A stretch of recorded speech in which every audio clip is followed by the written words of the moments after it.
My name is Ann West, and I'm the Senior Director for Strategic Partnerships and Research.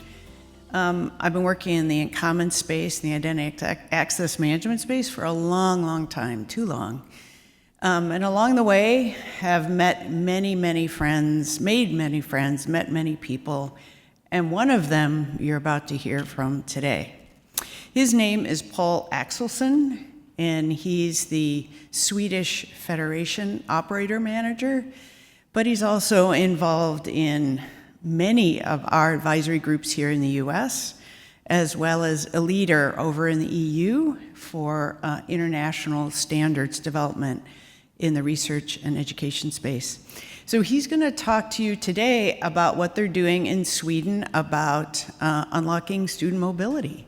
Paul.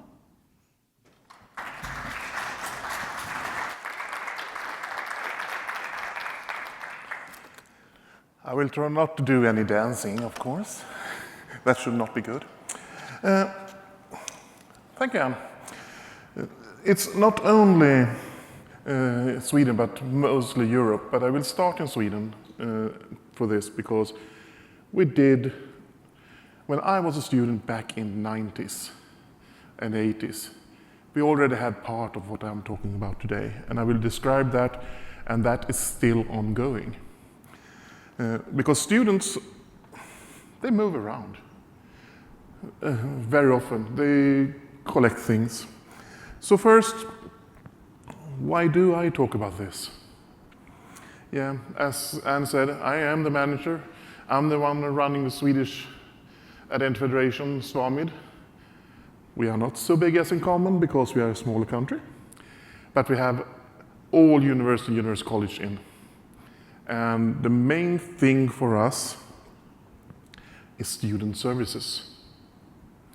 That's the one thing that drives the federation. It's not the research. The researchers get everything they need because of the students. And that's quite different. That's quite nice.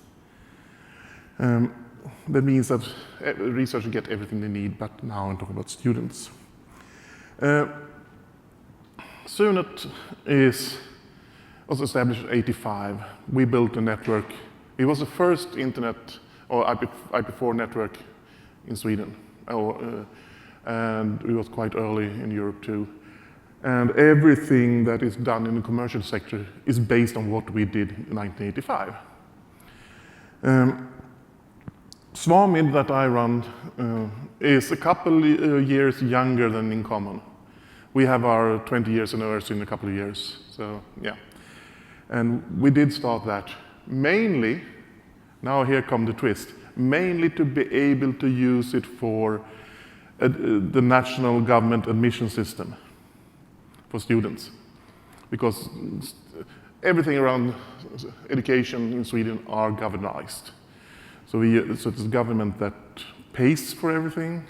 It also do some rules, policies, and also want to be able to say that students should not be able to do more 1.5 full-time studies. So that's why we have one central admission system. So I'm trying to build this up I'm trying to look at it from the student perspective primarily, because it's the students that do all the mobility one way or another. Secondary, I will look at things around the procedures in the student department at the universities, because that's the next thing. And thirdly, I will just go in a little about IT and what IT does, because what IT does is not so important in this case. It's needed there, we need to have it, but it's not as important. And I will start, as I said, with the Swedish perspective before we go out in Europe, because it's much easier for me to ground it in my own country. So, we're starting with a standard thing that every one of you, if you're at the universities, know about, but you may not have seen. But in our part of the world, it's very, very often. So, we have students going around all the world, visiting other universities, doing courses. It's normally paid by different programs. The biggest one I will talk about later is called Erasmus+. It's a EU level, but there are, I think, about 100 different programs that is used in Sweden only, and all of those are international.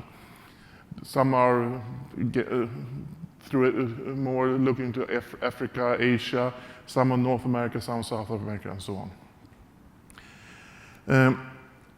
The university I worked for when I was a university employee, it was Uppsala University. This is one of the fourth biggest. We had around 1/20 of all students every semester was exchange students. So important was it for the university. And that's why I'm talking about this right now. When the student returns to their home university, of course, they bring their transcripts in paper with them, and they need to get it into the system at the local university and get the credits.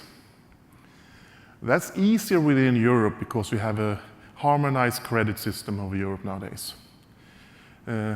That doesn't say anything of curriculum, of course. That's the hard part. But there is a way of transferring points in a really good way. They need this transcript to get the credits, of course. So that's a very important part of this. And you will see it all the way in all discussions I have here today. So that's not... So the exchange program Erasmus+. Erasmus+ is not only exchange program, it's so much more. But in this case, we are talking about, on this slide, we are talking about the exchange program. On the next slide, or a couple of slides, we're talking about from a totally different perspective. So it is a main program that is used. It's partly, 50% of it is paid by the Commission. So and the rest is paid by the universities themselves, or the countries in some cases. Erasmus+ is not only for countries within Europe, but it's mainly used there. So there are American and Canadian students coming in the Erasmus+ program into Sweden, and we are sending people over here. So that's usual. And now you will have this presentation available, the link here. The sub-project in Erasmus+ is called European Student Card Initiative, and it's nothing about student cards nowadays. It was from the beginning. But it's handling automatic transfer of transcripts within Europe nowadays, not outside, but within Europe, on the backplane. So the student doesn't need to carry the transcripts anymore. It just flows and comes back to the home organization. That makes life so much easier. And yesterday on the idea session, we talked a little about that. I heard you talk about it. This we do in this program already. It's a normal data hub exchange, so that's not a problem at all. Normal, you need to do it in a good way, understand it. And for some countries, it's also about be able to, or some universities, you also apply for exchange students via Erasmus+ in that portal, but you may do it in other portals also for the university. So now we come to the technology part of this. To be able to do this, we have created something we call European Student Identifier. That is a very interesting, globally unique, persistent, non-targeted, protocol and data transport neutral identifier. It's a long string of text. I will not tell you how it's built, but it's a very long string of text. I have seen those 100 characters. I've seen shorter also. But the base is around 30 characters. And it's extremely important from a GDPR perspective, the General Data Protection Regulation perspective, that this is not easy to point out a specific person based on only the ESI value. So we are saying don't use name-based values. That is what I normally do, but don't use it. Use just a GUID or number or whatever, and just connect it on the back end to the right person. This identifier is used in two ways. When a student logs into the Erasmus Plus portal, or it logs into the home university portal, then this ESI value is sent from the IDP to these services. And when you have done that, you put that value in, and it's used after that for this exchange process.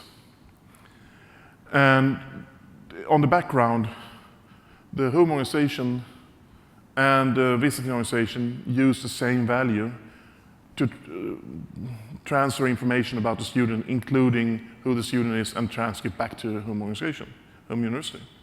So this ESI value is the glue of this. And this is what makes things work quite easy. And it's easy like this, of course. We have used this for, Eric, 3 or 4 years now, something like that, yeah. It took time. I can also say when this was put in place, we doubled the number of university IDPs around Europe in 1 week, because everyone needed it. So now we're talking killer service, things that make things tick. Yeah. So the next thing that was done in the 80s and 90s and still are ongoing is when I, as a student, go to another university to take a course, try to get that back into my degree at my home university. This is still done. This is on a total individual basis, because, as you all know, you cannot have every course at every university. Now, I said university and university colleges, that's only a size thing.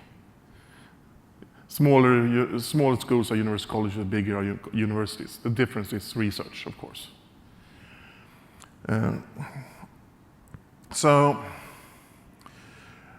this is about, I'm taking, as I said, a course at another university, try to get that back into my own master degree.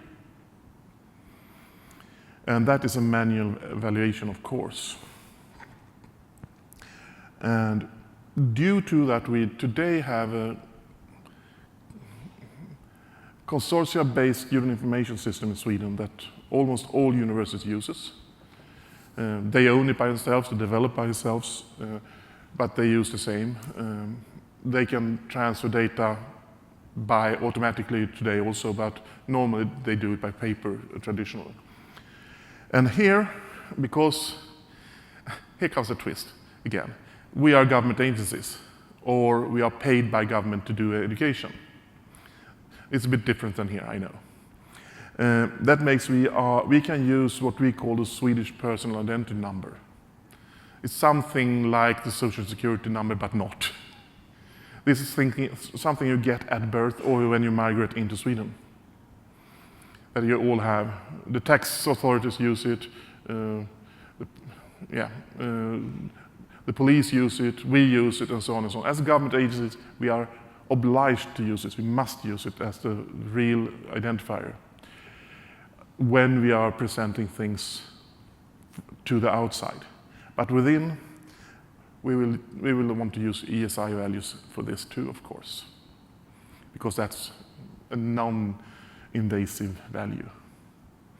Our Swedish personal numbers contains my birth date, for example. So now we are done with what students can do by themselves. Now it's when universities does things instead of the students. The European Union funds something they call European University Initiative, but that is the only name in the Erasmus Plus, because this is also part of Erasmus Plus, of course. The real name in the real world is European University Alliances. That is what we are calling them. That is also what it says on on the page when you apply for it, you apply as an alliance. So you take a group of universities. It's very much like the idea, very much like that. They have done this for 7 years, I think now, and it comes to an end in 2 years. But I think they will continue it because it's an extreme success. Different universities from different parts of Europe collaborate to give degrees to your students. That makes, of course, it's on another scale possibility to, I can go to, for example, CERN, not CERN by itself, the university outside CERN, I don't remember its name, and teach how to do, learn how to do everything they do on CERN. My home university may not be able to do that. We have a veterinarian university that may send the students away to be taught how to handle some type of different animals that we have in our country. But they want to do that because they want to travel and work in other places. That's totally okay. So what they do, they create a virtual university. It's really a virtual university. That students can apply to. You apply to this virtual university, don't apply to the home university or the local university. So that's the difference between IDEA and this. And the reason for this is to be able to broaden, of course, give deeper, higher and more individual choices in your education.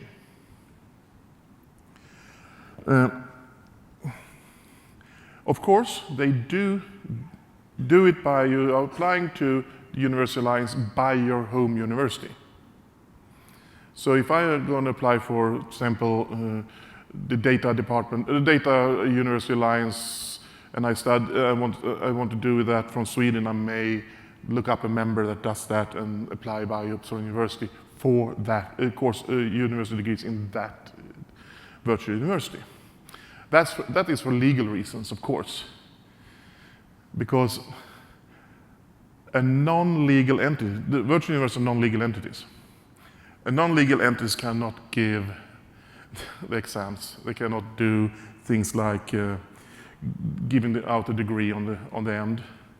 So that's why it's connected to the local university from a legal perspective. From a functional perspective, it's not there, but from a legal perspective. Of course, during all this time, the students need a unique identifier, a specific one. In some of the alliances, they create their own. In other alliances, they use ESI. What we see more and more that is going over to ESI values. They have learned that it works really well. And this is very important because even here you have automatic transfers. Most of these have automatic transfer of transcripts between each other. And that must work. Also, when students log into, for example, Canvas, they need to be able to log in a good manner, and they normally do it by a proxy. So there is a proxy in front of the learning management system. It's a proxy in front of every other system also. Maybe the same or different. Just to be able to use your local university account, because here comes the legal thing again, and add the ESI values and stuff like that in the proxy, give different type of authorization and stuff like that in the proxy. So the proxy is there to help, and proxy is there also to minimize the problem with systems that use email addresses and identifiers. That's Zoom, Canvas, and so on and so on. Everyone does that. It's a really bad behavior, by the way, but that's another thing. So all of this is based on a legal framework, a project framework from the Commission. As usual, when we talk European Union funding, everything is 50-50 funding. So Commission puts in 50%, and the members of the alliance must put in 50%. This is a way really to make people do their work, of course. So other alliances, very, very simple. These standard European university alliances have created a model for how it works really well within Europe. So there are other sets of universities that put up themselves as doing this because they didn't go through the funding round for the University Alliance because it's once per year. I don't think there will be one more, if I read it correct, in this turnaround of it. But they need and see that they need to continue this. They want to continue. They want to do this because it's so good for the students. And if it's good for the students, it's good for the universities, of course. And when the funding is ending for these in the European Union way, they continue. Most of them continue. Not all, but most of them continue and do it by their own funding. So this is very interesting, very fun, very nice. We see that these are normally virtual courses, digital courses, not you traveling around. So normally you put this, a student put this together with something they do locally. But you should know that in Sweden and other European countries, we have more and more students going only digital. They are never coming into university at all. Even though we are a small country, people doesn't want to travel. And we also see that students getting older, they have families, they have jobs and everything, when they are doing the university studies. So yeah, we need to be there for them in a digital way instead of physical way. They come in maybe twice a semester, not more than that, for a day or two, to do the exams, the written exams or the practical exams. And that is that you don't just do with the University Alliance, that's how you do everything online. So, as I told you before, access to digital resources. This is the nitty-gritty IT details. As I said, they normally use federated login. Not every of the alliances do. Some use some big vendor system from Seattle, I think, to use this. But most of them use federated login because that is what they're used to. They do it by the home organization login, but use a proxy then to be able to do shared services. As you know, Canvas is very hard to set up for multiple organizations to log into. The solution for that is you put a proxy in front of it, that fronts it. The only thing it does is one way in. That's the only thing it does. And if you are doing this for multiple different universities, and normally they don't use home organizations, CMS, they use a specific for alliance. That I don't know why they do that. I don't know, I cannot have that reasoning. I have not talked to them. I know a couple of them doing this stuff, but normally they want to have a cohesive look for all the students all the way. That's why they do it outside the normal university way. And then,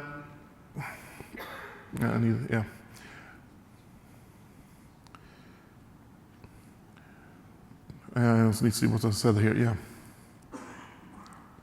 Discovery is always a big problem. I talked about that when choosing your home organization, especially in the systems like Canvas. So you need to point them out one on one and give us a page with links. We normally use and recommend to all the seamless access service for discovery. And that works really well for students. The students see it, remember it, they use it, because we use it within Europe, within Sweden. We have been doing that for the last 3 years, I think, and everyone is used to it.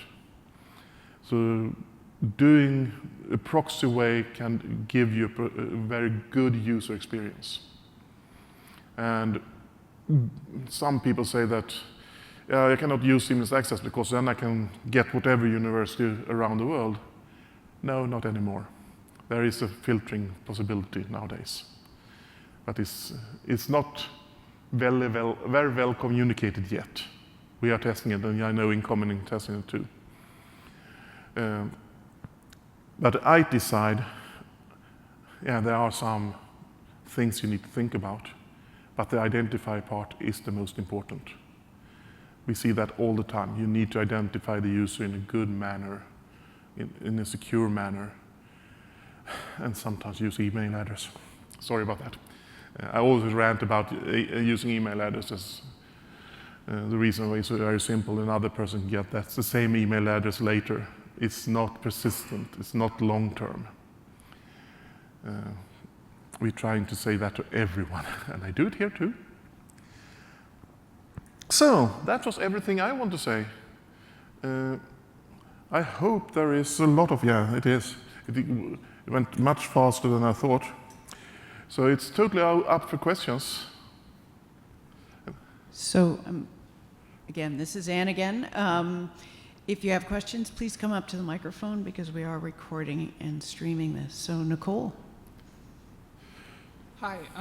So I've heard a lot about European initiatives around verifiable credentials in the student mobility space, so things like the European Blockchain Services Infrastructure and the EUDI, the European Digital Identity Wallet project. How or at all, do you see these things impacting student mobility and portability in your space? And if so, how and what are you guys doing to plan for that? Oh, that was a mouthful. Sorry, that was a lot. But it's right up my alley, so that's not a problem. The European Identity Wallet regulated in the amendment to the ADAS regulation is about giving citizens access to their own data in a wallet they do take with them. And when you are a student, you are not a citizen because you are inside the organization. So on that manner, no, it doesn't do this so much. But from another part, what I'm working in the federation space is seeing if we can create an academic identity wallet you can bring all over the world, because European is of course European. And in that case, you may take things like the ESI value, transcripts back, and things like another way of transport data. And you can give it away by yourself. So yeah, so that's where it may get effect. Okay. If you look at it from a citizen perspective, you will be able to bring your degree with you in your identity wallet. And that is what I have people at home working with based on another group of people than my group. And that is very interesting. So you can take your degree, show it for those who want to, and it's signed and delivered in a good manner. So that way, so it's parallel worlds, okay. Because it's a university administration. Sure. Yeah. Thanks. I have a question. Excuse me. I have a question about individuals coming into Sweden, or even coming into and interested in taking courses that don't have any identity information. How do you handle that? Yeah. Refugees are a prime example. So I can only talk about the Swedish experience here, the Swedish effect. Every person within Europe, all persons living in Europe and have a right to residence in Europe can be able to study in whatever country at the same policy at their domestic students. So that is that. That means that I can go to France and study at the university pay the fees that the students in France pay. That's totally okay, but it's not that you ask for, I know. I'm just building up. To be able to do, we do this also by electronic means. So you can read a digital course. A person from Poland can do a digital course in Sweden. That's extremely often happens. What we do then is we are using either the passport, if they have, or the national identity card, if they have that, to identify the users. And then we create a local identity at the university, of course. But we are really working on binding the right person to the account. We do that if I talk reef insurance framework levels at medium level nowadays. If you cannot do that on a medium level, then it's low. And then we bind more or less, the problem we have with that, I will come to that, but we bind them with their email address or phone number, stuff like that, and create an identifier. The problem we have with that is that we cannot give out the degrees to them before we have identified them physically or by passport, electronic. You know that today's passport for 137 countries are digital. And we have a service in Sweden that gives us Swedish EIDs, national EIDs, that can do that for foreigners as long as they have these digital passports. And then that is on the medium level of the reef insurance framework. And that's good. But there, of course, are some we cannot do that for. The people we cannot do this electronically for must come into university and show a valid identity card one way or another. If you are living in a European country, you must have an identity card within Europe one way or another. So it's the government side of things that give the person an identity card, and that is used. If you are a traveling student coming, for example, from Turkey and do courses, then to be able to get the degree, they must come into the university, show them their passport in this case, because they cannot travel into Europe without a passport. So there are some things there that makes it hard. For paperless students, we don't have them because they get the identity card from the Swedish Migration Office. So they have identity cards also. Is that an answer on the question? More questions? More discussions? Or a reflection on the difference between what you do here and what we're trying to do? Because I'm here to learn also. I can say that directly. I have a question that kind of follows up to Anne's question. And thank you for the presentation. It's really interesting. In the Erasmus Plus and the European Student Identifier, in those contexts, I'm not quite sure how I want to. Is it restricted to the European Union, or do universities, like in the UK, for example, students in the UK perhaps might have a different status? And I'm just wondering how that works. That depends on if the British university, in this case, have done stuff with the European Student Identifier. If they've done that, connected to the Erasmus Without Paper network, that is the formal name of the hub that sends data, then of course they can do it. That's not a problem. I don't know if, now UK is a special case, very special case. Because when we started this, they were part of the European Union, they are not anymore. For other countries, I don't know. I don't think it has been discussed. In that case, it may be easy to do paper transcript. That's what I heard. As you know, if you are working at at the mission offices or are very near our mission offices, the checking of records when a student apply is quite cumbersome. We have specialists on national level that is looking hard on forgery on this, and it gets more and more.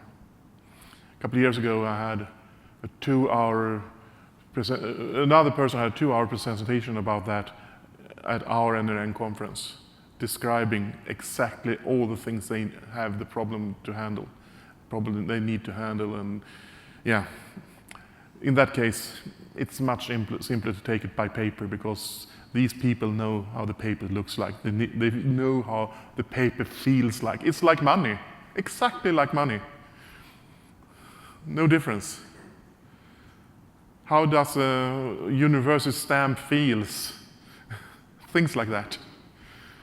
What fonts are on paper? So from that perspective, it's very important to do things, especially from countries in the Middle East, on the manual process. We do have a lot of problems, especially with people from a couple of countries up north that they have the same names because that's the normal name. They have the same birthday because it's a normal name, and they try to ride on another person. Yeah, they need really to figure this out. We had if I take this to university professor level, we had one person coming in from UK, impersonating or taking the records for another person at the same old university comes from with the same name, and use that to get a job in Sweden. We see the same thing by students. Was that an answer? Perfect.